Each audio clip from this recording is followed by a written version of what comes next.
पर बात इसलिए करेंगे क्योंकि टीबी उन्मूलन की दिशा में भारत के प्रयासों को वैश्विक स्तर पर मान्यता मिली है। 2015 से 2023 तक टीबी के मामलों में उल्लेखनीय 17.7% की गिरावट आई है। यह दर वैश्विक औसत गिरावट 8.3% से अधिक है, जैसा कि विश्व स्वास्थ्य संगठन ने अपनी वैश्विक तपेदिक रिपोर्ट 2024 में बताया है। ये तस्वीर भारत के राष्ट्रीय तपेदिक उन्मूलन कार्यक्रम के प्रभाव को जाहिर करता है। टीबी मुक्त भारत का लक्ष्य इसलिए भी महत्वपूर्ण है क्योंकि 2025 तक टीबी को समाप्त करने के लिए सरकार की प्रतिबद्धता को पहली बार प्रधानमंत्री नरेंद्र मोदी ने मार्च 2018 में नई दिल्ली में आयोजित टीबी समाप्त शिखर सम्मेलन के दौरान व्यक्त किया था और विश्व टीबी दिवस 2023 के मौके पर वाराणसी में एक विश्व टीबी शिखर सम्मेलन में इसकी पुष्टि की गई थी। वैश्विक स्तर पर तपेदिक यानी टीबी कोविड-19 के बाद संक्रामक बीमारी से होने वाली मौतों का दूसरा प्रमुख कारण है। डॉक्टर प्रियदर्शी जितेंद्र जी, आप कैसे देखते हैं इस मुद्दे को, क्योंकि 2025 तक भारत को टीबी मुक्त बनाने का लक्ष्य रखा गया है और विश्व स्वास्थ्य संगठन की जो रिपोर्ट आई है वो एक सकारात्मक दिशा में भारत सरकार के द्वारा टीबी को मुक्त बनाने के लिए किए जा रहे प्रयासों की एक तरह से प्रमाणित करते हैं। आप कैसे देखते हैं इस अभियान को? जैसा प्रोफेसर मोहन ने बताया, ट्यूबरकुलोसिस उन्मूलन योजना काफी पुराना है। अभी जो हम देख रहे हैं कि हाल के वर्षों में इसने रफ्तार पकड़ा है। जहां तक नोटिफिकेशन की बात है, पहले थोड़ी रफ्तार धीमी थी, उसमें कुछ चीजें और भी बढ़ी हैं। प्राइवेट पब्लिक का जो मिक्स है, जो कोऑर्डिनेशन है विभिन्न वर्गों के द्वारा, वो थोड़ा ज्यादा सामंजस्य स्थापित कर पा रहा है। मैं इसमें एक चीज और जोड़ना चाहूंगा कि जो अभी हमारा पहले था कि ट्यूबरकुलोसिस जो डिटेक्शन है उस पे काफी ध्यान दिया जा रहा था। उसके पश्चात की जो प्रक्रिया थी उसके हमारे ट्रीटमेंट से रिलेटेड था। आज के टाइम में जबकि जो हमारी अर्थव्यवस्था है वो संसार में 5वीं सुदृढ़ अर्थव्यवस्था के रूप में आगे उभर रही है, लेकिन जो ट्यूबरकुलोसिस का कलंक है आज भी हमारे माथे पे है और हम संसार में इससे थोड़ा सा कंप्रोमाइज महसूस करते हैं। सरकार ने बहुत अच्छा ध्यान रखा है इन चीजों पर और आज के टाइम में हम जो लेटेंट ट्यूबरकुलर इन्फेक्शन बोलते हैं, जिसे आप ये समझ सकते हैं कि जिसमें जो ट्यूबरकुलोसिस है वो किसी को संक्रमण किया हुआ होता है, लेकिन उस समय तक उस पेशेंट में, उस मरीज में उसकी बीमारी के लक्षण परिलक्षित नहीं हो रहे होते, उसका भी आजकल हम लोग डिटेक्शन करने में लगे हैं। उनको चुन चुन करके उन कुछ खास वर्गों का जिसमें कि इनकी बहुतायत पाई जाती है या पाई जा रही है, वो कुछ वर्ग हैं जिनमें कि जिनकी इम्यूनिटी कम रहती है, जैसे कि HIV से रिलेटेड जो HIV इन्फेक्टेड मरीज हैं, या फिर जो हमारे ट्रांसप्लांट आज के टाइम में पूरे विश्व में काफी हो रहा है, चाहे वो किडनी से रिलेटेड हो, चाहे वो लिवर फेलियर की वजह से हो रहा हो, या कोई अन्य बीमारियां जो काफी क्रोनिक है, जिससे कि उनका जो शारीरिक क्षमता है बीमारियों से लड़ने की किसी कारणवश कम रहती है, उनको ट्यूबरकुलोसिस बड़ी इजीली इन्फेक्ट कर लेता है, भले वो बीमारी बनने में थोड़ा टाइम लगे। तो इस प्रकार से एक अच्छा खासा ये तबका है जो कि लेटेंट ट्यूबरकुलर इन्फेक्शन से प्रभावित रहता है। आज हम सरकार की मदद से उन LTBI जो कि लेटेंट ट्यूबरकुलर इन्फेक्शन है उनको भी डिटेक्ट करते हैं, उनके परिवार वालों का हम निरीक्षण करते हैं, उनका हम परीक्षण करते हैं। जैसे कि अगर किसी घर में ट्यूबरकुलोसिस का एक पेशेंट पाया जाता है तो हम उस पूरे घर के सारे सदस्यों का परीक्षण करते हैं, चाहे वो सिम्टोमेटिक स्तर पर हो या रेडियोलॉजिकल हो, या अगर उनका बलगम आता है तो उसका जांच करके हम पूरे परिवार को देखते हैं और उनका डिटेक्शन करके उसके ट्रीटमेंट की बात करते हैं। तो आज के टाइम में जो हमारा पेनिट्रेशन है, जो हमारा दृष्टिकोण है ट्यूबरकुलोसिस को लेकर के, थोड़ा ज्यादा गहरा हुआ है और हम बहुत हद तक जबकि पहले एलटीबीआई हमारे ट्रीटमेंट में नहीं जी आता था। बिल्कुल बिल्कुल प्रियदर्शी जी, मैं इससे जुड़े और भी पहलू आपसे पूछूंगा। और प्रियदर्शी जी, मैं आपसे जानना चाहूंगा कि इसके लक्षण क्या होते हैं। कोई आदमी कैसे पहचाने कि उसे टीबी जैसा रोग हो रहा है? अगर किसी को रोग हो जाता है तो वो क्या करे? देखिए, सामान्य तौर पर जो ट्यूबरकुलोसिस का प्रसार है, जो संक्रमण है, एक तो अगर बच्चा गर्भ में है तो वो माँ के प्लासेंटल ब्लड सर्कुलेशन से आता है, जो कि गर्भवती महिला में अगर ट्यूबरकुलोसिस है तब होता है।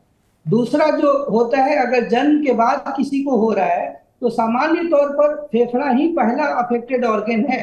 किसी न किसी कारणवश वो जो हवा है उसी मतलब दूषित हवा के सांस लेने से होता है, जिसमें ट्यूबरकुलोसिस के बैक्टीरिया होते हैं। अब जो हमारा प्रमुख अंग है ट्यूबरकुलोसिस में अफेक्टेड होने वाला, वो फेफड़ा होता है। तो सामान्य तौर पर जो फेफड़े से रिलेटेड लक्षण है वो ज्यादा परिलक्षित होते हैं, जैसे खांसी, बलगम आना, जी खून होना, लगातार हफ्तों तक खांसी चलना, पसीना आना, शरीर में थकावट, कमजोरी, भूख कम लगना, वजन की कमी, पसीने अधिक छूटना, ये सब सामान्य लक्षण है ट्यूबरकुलोसिस को, जिसको कि कॉन्स्टिट्यूशनल सिम्टम्स भी हम बोलते हैं। ये हमारे लंग्स के रिलेटेड है, ये हमारे फेफड़ों के सिम्टम्स से रिलेटेड है। जैसा हमने अभी डिटेल में बात करा, बहुत बार क्या होता है कि जो ट्यूबरकुलोसिस है वो क्या होता है कि मतलब बीमारी बनने से पहले कहीं कहीं छुपा रहता है, वो हमें नहीं पता चलता कि कौन सा ऑर्गन अफेक्टेड है।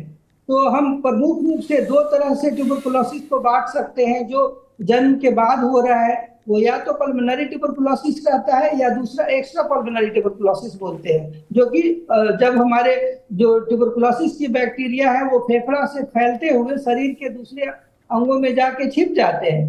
अब अगर हम ध्यान दें तो हमने लंग्स से रिलेटेड सिम्टम्स का पहले वर्णन करा, जिसमें कि फेफड़े के सिम्टम्स थे। अब मान लो अगर ट्यूबरकुलोसिस किसी के आंख में है तो कंजंक्टिवाइटिस का सिम्टम्स मिलता है, नाक में है तो ऑफ कोर्स नेजल डिस्चार्ज या नाक से खून आने का सिम्टम आएगा, कान का है तो उससे रिलेटेड सिम्टम होगा। अगर ट्यूबरकुलोसिस ब्रेन के जो उसके जो मेम्ब्रेन्स होते हैं, अगर वहां तक पहुंच जाता है, जिसको कि ट्यूबरकुलर मेनिंजाइटिस या एन्केफेलाइटिस बोलते हैं, तो उसमें बेहोशी की अवस्था, बहुत ज्यादा high rise of temperature, Altered sensorium, जिसमें कि मरीज थोड़ा कोमेटोज या ड्रॉजी रहता है, या फिर अगर लीवर से रिलेटेड है तो उसके जो लीवर एंजाइम्स है वो काफी बढ़ जाते हैं। किडनी से रिलेटेड मतलब शरीर का कोई भी ऐसा अंग नहीं है जिसमें कि ट्यूबरकुलोसिस फैल नहीं सकती। और जो लक्षण है वो अंग से रिलेटेड रहता है, जिस अंग का सिम्टम रहेगा उसका सिम्टम आएगा, जिसको कि हम आप ऐसे समझ सकते हैं कि लोकलाइजेशन ऑफ सिम्टम होता है कि कौन सा ऑर्गन अफेक्टेड है, अदर देन बिल्कुल जी बिल्कुल। क्योंकि जो भ्रांतियों का मुद्दा मैंने उठाया है वो भ्रांतियां आज भी समाज में कायम हैं। अगर किसी को टीबी जैसा रोग हो जाता है तो कई तरह के सवाल, मुद्दे, किंतु परंतु उठने लगते हैं। आप कैसे देखते हैं इन विषयों को? ये काफी कॉमन है। पहला बात तो ये कि ये मतलब स्टिग्मा की तरह से है, लोग बताना नहीं चाहते एक दूसरे को कि हमें टीबी हो गया है।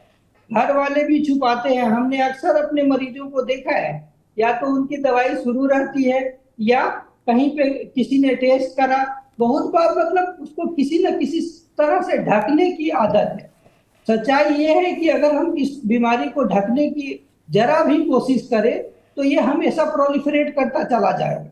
और एक्चुअली वैसे ही आज जो भारत में ट्यूबरकुलोसिस का इंडेमिसिटी है, जो पूरा का पूरा एकदम भारत ही इससे तबाह है, उसका कारण यही है कि लोग बताते नहीं।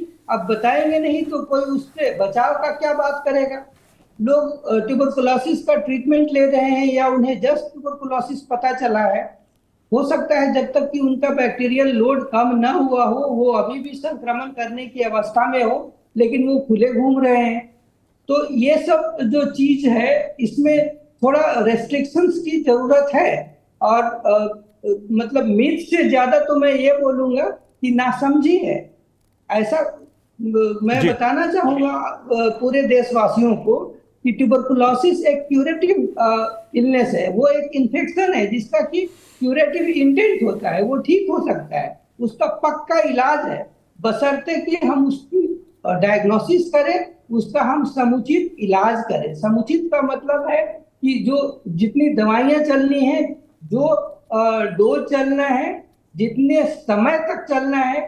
अमूमन ये देखा गया है कि जो सामान्य ट्यूबरकुलोसिस है, जो सामान्य बोले तो जिसमें ड्रग रेसिस्टेंस बिल्कुल नहीं है, तो ये समझने की बात है। ड्रग रेसिस्टेंस बिल्कुल नहीं है, ये सिंपल एएफपी स्मीयर के टेस्ट से नहीं पता चलता। तो मैं अपने सभी डॉक्टर भाइयों से भी आपके चैनल की मदद से अनुरोध करना चाहूंगा कि आज के टाइम में जबकि ड्रग रेसिस्टेंस काफी बढ़ा हुआ है, हम ये मान के कतई ना आगे बढ़े या कतई इलाज ना शुरू करें कि ये सिंपल ट्यूबरकुलोसिस है, 6 महीने का दवा दे दे। जी। होता यह है कि जब आप 6 महीना दवा देंगे, ट्यूबरकुलोसिस नहीं ठीक होगा, फिर आप उसके बाद उसका टेस्ट कर रहे हैं, हो सकता है तब तक आपका मरीज जरूरत से ज्यादा खराब हो जाए, या हो सकता है कि तब तक में उसकी मृत्यु हो जाए। तो हम ऐसा नहीं चाहते। हमें ये समझना चाहिए कि टीबी के इलाज करने से पहले यथासंभव हमें ये सुनिश्चित कर लेना चाहिए कि ये ड्रग रेसिस्टेंस ट्यूबरकुलोसिस नहीं है। और इसके लिए सरकार की मदद से बहुत सारी योजनाओं के माध्यम से या एनजीओ के माध्यम से या प्राइवेट हॉस्पिटल में हमारी बहुत सारी मोलेकुलर तकनीक है जिनसे कि दूसरे तीसरे दिन ये पता चल जाता है। बिल्कुल। मैं तो कम ही लगता है, लेकिन मान ले दूसरे दिन भी अगर पता चलता है तो हम उनका ड्रग रेसिस्टेंट ट्यूबरकुलोसिस रेजिमेन में डाल सकते हैं, जो कि जिसकी समयावधि जो सामान्य ट्यूबरकुलोसिस की 6 महीना की दवाई होती है उससे काफी लंबी है। 18 से 27 महीने तक की दवाई चलती है, 24 महीने तक की दवाई चलती है। तो इसका ध्यान देना जरूरी है। मिथ से ज्यादा मनोज वर्मा जी हम अंडरस्टैंडिंग की बात करेंगे, क्योंकि आपके माध्यम से जो आपने एक बहुत अच्छा कड़ी आगे बढ़ाया है, मैं उसकी सराहना भी करता हूं और उसके माध्यम से अपने देशवासियों को और जागृत करना चाहता हूं। जी, तो आज इस कार्यक्रम में इतना ही। मुझे दीजिए आज्ञा। नमस्कार।